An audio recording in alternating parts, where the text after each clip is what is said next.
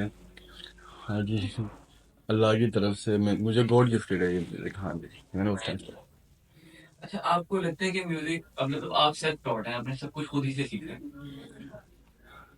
नहीं, कुछ लोगों से मैंने सीखा भी है। मतलब सब कुछ खुद ही नहीं होता, कोई टीचर होना लाजमी है। हाँ जी।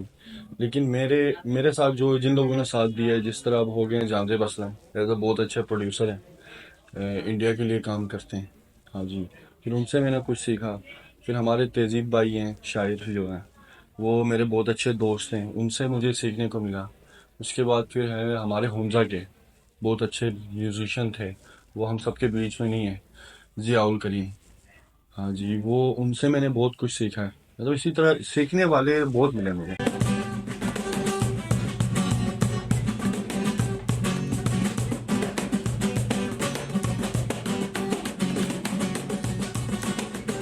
अच्छा सिद्धार्थ जी, अगर हम देखेंगे इंडिया में इंस्टीट्यूट्स हैं, प्रॉपर एकेडमीज हैं जहाँ से स्टूडेंट सीख के आते हैं, तो पाकिस्तान में आपको इस लेवल की कोई एकेडमीज नजर आती है जहाँ पर स्टूडेंट अपने टैलेंट वहाँ से लर्न करें और फिर एक प्लेटफॉर्म पर आए? अब देखिए, पाकिस्तानी म्यूज़िक और इंडियन म्यूज़िक के बारे में बात करें तो ज़्यादातर बेटर मुझे पाकिस्तानी म्यूज़िक लगता है, क्योंकि म्यूजिशियन हमारे यहाँ पे भी पक्के हैं। ठीक है, और हमारे इस तरह के इंस्टीट्यूट बहुत बने हुए हैं, जिस तरह हमारा अलहमरा है, और इसी तरह यूनिवर्सिटीज़ हैं, एनसीए, तो इधर से भी सीखा जा सकता है। सिद्धार्थ भी, आपने म्यूजिक को एज अ कैरियर कब चूज किया कि यार मैंने अब इसी म्यूजिक की ही फील्ड में जाना है? ये आपने कब सोचा कि अब मेरा कैरियर इसी के साथ जुड़ा होगा? मैं जब हुंजा में होता था 9th क्लास में, तो मैंने सोचा कि बस म्यूज़िक को ही करियर बनाना है। उसके बाद मैंने सोचा कि कहीं और शिफ्ट हो जाऊं, क्योंकि हुंजा में अब देखें म्यूज़िक है, लेकिन इंडस्ट्री सारा आपके लाहौर में और इस्लामाबाद और कराची में ज़्यादा है। ठीक है, मैंने सोचा कि मैं लाहौर की तरफ ही शिफ्ट हो जाऊं और उधर ही करूं। स्टार्टिंग में बहुत ज़्यादा मेहनत किया है। अब मेहनत पे बात करूं तो मेहनत तो बहुत ज़्यादा किया है मैंने। 2 साल तो मैं पैदल चला हूं, तकरीबन स्टूडियोज़ इधर उधर, ये चीज़ें। अच्छा, जब आप हुंजा में म्यूजिक करते थे तो लोग आपको अप्रिशिएट करते थे वहाँ पे कि यार सिद्धार्थ भी बहुत अच्छा कर रहे हैं आप? हाँ जी, काफ़ी करते थे, क्योंकि उधर म्यूज़िक तो पसंद है, और म्यूज़िक में मतलब सपोर्ट भी बहुत ज़्यादा करते हैं उधर के लोग। अच्छा, कोई ब्यूटीफुल मेमोरीज, यादें जो आप शेयर करना चाहते हो अपनी? यादें, ब्यूटीफुल मेमोरीज यही है कि एक ही दफ़ा मैं अपना हमारा एक था हाइकिंग का ना, जो कि हम हाई एल्टीट्यूड फेस्टिवल के नाम से, तो म्यूज़िक के हवाले से ही था वो ज़्यादातर, क्योंकि हम चाहते थे कि मतलब हाईएस्ट एक जगह पे जाके हम म्यूज़िक प्ले करें। उस टाइम हम तकरीबन कोई 3 से 4 दिन चल के गए थे उस जगह पे, तो वो मेरा सबसे अच्छा मेमोरी वही था, मेमोरी। अच्छा, कितना मुश्किल है इस प्लेटफॉर्म पे आना, कोक स्टूडियो के प्लेटफॉर्म पे आना टैलेंट की बिना पर? तो आपको इसमें कितनी मुश्किलें आई हैं, क्या फेस करना पड़ा इसके, जो शुरू से कोक स्टूडियो तक के सफर में जो आपको कौन कौन सी मुश्किलें आई हैं? मुश्किलें तो बहुत ज़्यादा आई हैं, याद भी नहीं है मुझे, इतनी ज़्यादा मुश्किलें आई हैं। हाँ जी।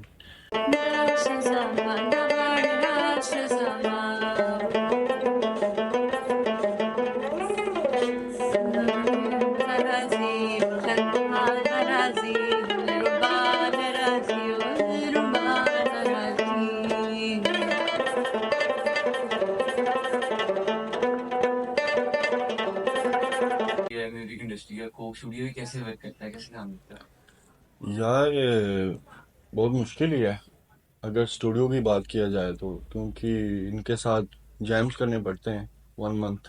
हाँ जी, पर एक सॉन्ग पे मतलब बहुत मुश्किल है। अब हम जब बजा रहे हैं तो जुल्फी भाई हमें कहते थे कि मतलब ना कुछ गलती ना करना, वरना शुरू से स्टार्ट करेंगे। फिर गलती हो जाती थी, फिर शुरू से स्टार्ट करते थे। हाँ जी। तो अब जब मैं कराची गया, जब वीडियो इनका शूट था कराची में, हाँ जी, सारा कुछ इनका कराची में ही होता है, तो जब मैं उधर गया तो मुझे भी लगा कि स्टार्टिंग में कुछ मतलब आसानी ही होगी, जाके वीडियो शूट करके निकलना पड़ेगा। जब उन लोगों ने बिठाया ना, उस टाइम मुझे फीलिंग आई कि नहीं, बहुत ज़्यादा प्रोफेशनल काम कर रहा है। ठीक है, 1 टेक शॉट था सारा कुछ। हाँ, ये इतना मुश्किल होता था उस टाइम। कोई समझ ले कि उन दौरान में 3 दिन तक जब उनका शूट चल रहा था, सिर्फ 3-3 घंटे सोए हूँ, बाकी शूट पे था। कंटिन्यूअसली शूट्स पर? हाँ, कंटिन्यूअसली, और लाइव म्यूजिक, लाइव प्ले करना है। अगर मुझसे कोई गलती हो गई ना, बिल्कुल दोबारा शुरू से टेक से लेना है। किसी से भी कोई भी गलती हाँ जी, किसी से छोटी मोटी, मतलब डांसर से गलती हो जाए, कैमरामैन से गलती हो जाए, इसी तरह मतलब पीछे अगर वॉल पे कुछ गलत चीज़ लगी हुई है, मतलब उसको उतारना है। ठीक है, उस पर भी बिल्कुल शुरू से टैग, सारा कुछ। हाँ, इनका बहुत ज़्यादा मुश्किल है, क्योंकि आप देखें ना, एशिया का नंबर 1 स्टूडियो जा रहा है कोक स्टूडियो, पूरा दुनिया देखता है। तो वो ये चीज़ तो देखते हैं ना कि मतलब इतने सारे म्यूजिशियंस बैठे हुए हैं, वो तो ये चीज़ देखेंगे कि यार देखो इसमें थोड़ी सी गलती है। अब जो जिसने डिज़ाइन किया है वो भी बोलेगा कि देखिए इसमें कुछ गलती है। मतलब ये चीज़ें देखते हैं, देख के चलता हूँ। तो आपको कोक स्टूडियो से क्या क्या सीखने को मिला? बहुत कुछ। जब मैं स्टार्टिंग में होता था इधर, जब मैं स्टूडियो में काम करता हूँ, 1 घंटा 2 घंटा देख के बस बजा के निकलने वाला सिस्टम। अब जब मैं कोक स्टूडियो गया तो मुझे फील हुआ कि नहीं, बहुत ज़्यादा प्रोफेशनल काम है। महीने में एक चीज़ रिकॉर्ड करना, 3 दिन में एक चीज़ रिकॉर्ड करना, लगातार काम करना। क्योंकि ये एक्सपीरियंस मुझे हो गया कि स्टूडियो, प्रोफेशनल स्टूडियो किस तरह वर्क करता है। अच्छा, चीजें वैसे ही चल रही हैं जैसे आपने प्लान की थी शुरू में कि मैं इस तरह इनको लेके चलूंगा लाइफ में? नहीं, इस तरह नहीं है। आज बहुत मुश्किलात फेस हुए मुझे। ऐसी कौन सी एडवाइस नसीहतें देना चाहेंगे आप जो यंगस्टर आ रहे हैं, जो यूथ हैं, जो म्यूजिक स्टार्ट करना चाहती हैं, उनको आप ऐसी कौन सी नसीहत देना चाहेंगे कि किस तरह आपको म्यूजिक परस्यू करना चाहिए, एज अ कैरियर इसको लेकर चलना चाहिए पाकिस्तान में? पाकिस्तान में यही है कि लोगों की बात कभी भी ना सुने। क्योंकि लोग जो है ना, समझने के सपोर्ट करने वाले बहुत कम है, टांग खींचने वाले बहुत ज़्यादा है। आपने ये करना है कि बस किसी की बात नहीं सुननी है। कोई बोलेगा कि आ जाओ हमारे साथ फ्री में काम करो, ये करो वो करो, ये सुनना नहीं है। आपने बस अपने म्यूज़िक में फोकस करना है। म्यूज़िक को फील करेंगे। फीलिंग ये बहुत बड़ी चीज़ है म्यूज़िक के लिए। आज ये मेहनत करें, उससे ज़्यादा मेहनत है। मेहनत करेंगे तो बहुत आगे जा सकते हैं।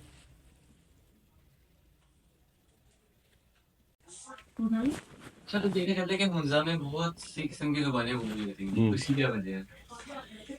इससे अब क्या देखिए, हमारे लोग तो शुरू से तो हुंजा में नहीं थे, ठीक है ना। पीछे से आए हुए, कुछ रशिया से आए हुए हैं, कुछ तुर्की से आए हुए हैं, इसी तरह ना डिफरेंट पाकिस्तान से, रीजन से आए मतलब हैं, हाँ। रीजन से आए हुए हैं। तो अपना ही जुबान बनाया है। मतलब थोड़ी थोड़ी बहुत रशिया के साथ मिलती जुलती है, थोड़ी बहुत ताजिकिस्तान के साथ, मतलब इस तरह के लोग। हमारे उधर 9 ज़बानें बोली जाती हैं। मॉरिशस की, डिफरेंट शिना, लैंग्वेजेस का ना मिक्सचर्स है, वहाँ मिक्सचर पाया जाता है। वहाँ पे डिफरेंट डिफरेंट लैंग्वेजेस बोले जाते हैं, 9 ज़बानें बोली जाती हैं। डिफरेंट रीजन्स में, डिस्ट्रिक्ट्स में डिफरेंट ज़बानें बोली जाती हैं। अब सिकरदो में वो लोग बल्ती बोलते हैं, हुंजा में बुशसी बोलते हैं, और जो हुंजा के सामने अब नगेन है इंडिया उसमें में फिर भी आप डिफरेंट, देखें हाँ, ना, उधर इंडिया में भी बुशसी बोली जाती है। बल्तिस्तान के लोग ही हैं, मतलब हाफ है। हाँ हाँ हाँ जी, हाफ है। उधर भी वही जबान, इधर भी वही जबान, सेम टू सेम ही है। इंडिया में भी, इधर भी बस थोड़ा बहुत फर्क है लैंग्वेज ड्रेसेस में में। डिफरेंस है आप लोगों हाँ के? जी, जी। हमारे कल्चर। ड्रेसेस भी सिंपल, शलवार कमीज ही है इसी तरह। हाँ जी। लड़कियों की एक टोपी होती है, उस लड़कों तरह, की डिफरेंट टोपी जिस होती तरह है। होती है लॉन्ग जैकेट, जो हाँ, हम शुका कहते हैं उसे, पुराने। वूल से बनी हुई हाँ होती है, और फेल्टिंग हुआ होता है उसमें, फेल्ट होके बनी हुई होती है। वो जो फेल्टिंग टेक्निक होती है ना, उससे बनी हुई होती कैप्स बनी होती हैं, वूल्स हैं। हाँ जी, जो आपने देखा होगा ट्रेडिशनल कैप, जो ट्रेडिशनल है। कैप हाँ, है ट्रेडिशनल हिंदुस्तान, कैप हाँ होती जी। है। उसके साथ ताज लगी होती है, बिल्कुल बहुत खूबसूरत सी। हाँ जी। तो व्यूअर्स, थैंक्स फॉर वाचिंग, और गेस्ट का भी बहुत शुक्रिया आने का। देखते रहिए Guna TV, stay tuned, good bye. Bye bye.